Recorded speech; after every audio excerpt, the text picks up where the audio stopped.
I'm joined now by artist Jordan Latham. Jordan, thank you so much for being here. I told you I went down a rabbit hole last night looking at a bunch of images of your stuff, and it's so cool and it's so varied. But I want to talk about how you got into art to begin with. That's a good question. I grew up really immersed in the arts. My mom put me in dance at the Fort Wayne Dance Collective at 3 years old. And I did that till I was about 10 years old. Then when my father and my uncle started a drumming ensemble, and so I was then one of three students, founding members of the Three Rivers Djembe Ensemble. And so I did that till I was about 18 years old. So my whole young adult life was just dance, music, the arts.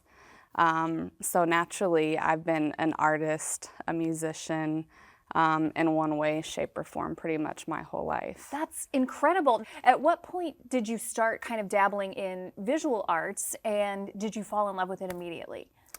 Yeah, I would say music was always my first love because I started it so young. But I remember in sixth grade was really when I, as a kid kind of going into young adulthood, was kind of realizing that, oh, this is something that I'm good at. And it was just from art class. And I remember my teacher, Mr. Winker, I still love him today. He was one of my greatest inspirations as a young adult because he really pushed me as a young artist. And I won some kind of violin competition, and all I did was a still life of a violin. And it went across the state in some competition, and that's when I was like, I can actually do this, and this is something that I could continue to grow in and be good at. And so throughout the years, it was almost like I had to do it. And when I don't, still to this day, if I don't get it out, this creative outlet, I will have this block where I can't sleep, I can't focus. Even when I do lay down at night, it's like all of these images, everything is just bursting in my brain, and I can't rest until I get it out. And leading up to Jola Ariel, I would just do it like maybe once a month just to get it out for my therapy. And then I would go back to, work, kids, family, all of those things, and just really kept it on the back burner. Okay, I'm going to stop you there because you mentioned Jola Ariel, and I want to tell people what that is and kind of what it all encompasses, because like I said, there are so many different components to what you do. Yes. A short answer would be Jola Ariel is just a reflection of everything that I love, that I create. Art, apparel, jewelry. I've always been passionate about style and fashion, home decor, really anything aesthetic that just really catches the eye and makes you just breathe easy, And so I found myself doing all of these things for a long time. So I still feel like I've been fulfilled creatively throughout the years. But this is definitely, Jola Ariel is definitely my baby, where I can do whatever I want. And when people started asking me to come to events and I saw my work being sold, it really just kind of created that spark, this is something that I'm passionate about, it's something that I love, and I could potentially make an income from this. This could be something really awesome. And so I just dug into it, and it's still a learning process because it's only been a year and some change. And if looking back then, if I knew what I know now, I probably wouldn't have pursued it, because as an entrepreneur, trying to take something that you love to do and making it a business, what people don't tell you is it costs a lot of money to start something like that. Yeah. And I'm super happy nonetheless. I wouldn't have traded this last year for the world, because it's created kind of a freedom and that just creative outlet within me that it just brings a peace that is awesome. And then to have other people enjoy it at the same time, that's just the best feeling in the world. I'm so glad that you brought that up because I ask artists all the time if making it their business takes some of the joy out of it. And I imagine that it has to because it becomes more logistical than just cathartic. At least I would imagine it does. So you're still kind of in that space, but it's worth it. Yes, I'm still learning a lot. At one point earlier this year, I said, I'm not doing any more commissions. I'm going to do commissions for 2 more months and then I'm done with it because I just want to create what I want to create. Yeah. But a big part of art that I'm just in love with and passionate about is really the people that I connect with. And so although commissions can be frustrating sometimes because you're not creating what you want to create all the time, Yeah. I've learned that I am kind of that natural problem solver. And to take something that somebody wants and still be able to spin my own creativity on it and my own outlook on what art is, it's still very satisfying to me. And more importantly, the outcome of it, the impact that it has on the client. There's just no words. Like, it's just a beautiful feeling to give that to somebody. Sure. And a lot of what I do are, my commissions are portraits of loved ones who have passed, or almost combining loved ones who have passed with the living. And that's a gift that is just such a beautiful thing. Yeah. Is there anything more special than that? Yeah. So one of the things that struck me as I was looking at your work is, as I've mentioned, it's so varied. I look at one piece and I'm like, okay, that's almost like line art. It's abstract. And then I look at something else and I'm like, that's a portrait of Maya Angelou and it's incredible. Or there's Martin Luther King.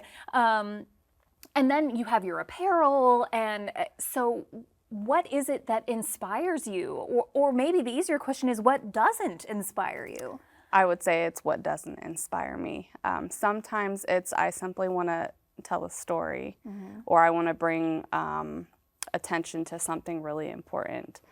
Other times it's especially the people. It's somebody that I've personally been really attached to, or I felt a great life lesson from. Maya Angelou, for an example, she was the first poet that really inspired me as a young woman, and it was her poem Phenomenal Woman. And it was like a breath of fresh air. And actually at that time I started writing poetry because I was so inspired. Yeah. And so it really just depends on the day, I guess. Yeah. Other times I just have an idea, and it's almost a combination of planning something and then the luck that's attached to it, and then this is kind of what happens. And those are my favorite pieces because I just kind of let it flow, and it's different than having a point of reference to look at and doing a different variation of what already exists, like Maya Angelou or Martin Luther King. When I just create something and it becomes this masterpiece, those are my favorite because I'm like, wow, the process that I created that. Wow, that's cool. Okay, so do you have that moment when you're creating where you hate it for a minute and then you get past that? Artists tell me that all the time, that there's usually a moment. Absolutely. And I have learned to let go a little bit and not be so much of a perfectionist because I have destroyed beautiful works of art because I'm just too in my head about it. Yeah. And the beginning stages, it does feel like that sometimes because you really have to have a vision for what you want and to have that result, because if you don't see the bigger picture, you probably will get frustrated early on because obviously it's a process and you're starting from a blank canvas to this. Yeah. You've mentioned a few times that, you're still learning, and I know that you're referencing probably more so the business end of it, but what do you feel like your greatest lesson from art has been? That's a really good question. I think just the power that it has in connecting with people. people ask me all the time, what were you thinking when you created this? And I almost don't like answering that because that's what I love about art is it's so interpretive. And so sometimes I find myself explaining and I can almost see the light dim in somebody because that's not what they saw. Yes. And so it's really just connecting with people. I think that art, it's something that is everywhere we look at. We go into a store, that store was designed a very specific way. We watch television, and everything is put together very strategically to bring people to it. And so for me, art is the same way. And to me, art is just a platform to really connect with people on a deeper level and have that community with people. You're so multi-talented and multi-passionate. Is there one medium that holds just a little bit more of your heart?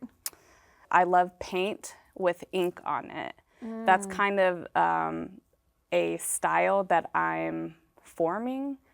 Like you said, you see a big variation of different things. And that's one thing that I love about art is there really are no rules. In the beginning, I was looking at other people who are very confident and apparent in their style. Like you look at something and you know who it is. Mine, you don't always get that, but it's getting there. Although I have a couple pieces that are starting to kind of gain that identity, it's challenging me to try other things. So next step is try abstract art. That's something that I haven't really dove into as much. And I would like to, and it may be great or it may not, but I'm gonna go for it and just see what happens. Jordan, I am so glad that the people in your life pushed you forward and gave you the confidence to say, yeah, my stuff is really good, because it is. And I can't wait to go to one of your pop-up boutiques and do a little shopping. So thank you for putting some beauty into the world, and thanks for sitting down with me today. Yeah, thank you so much for having me.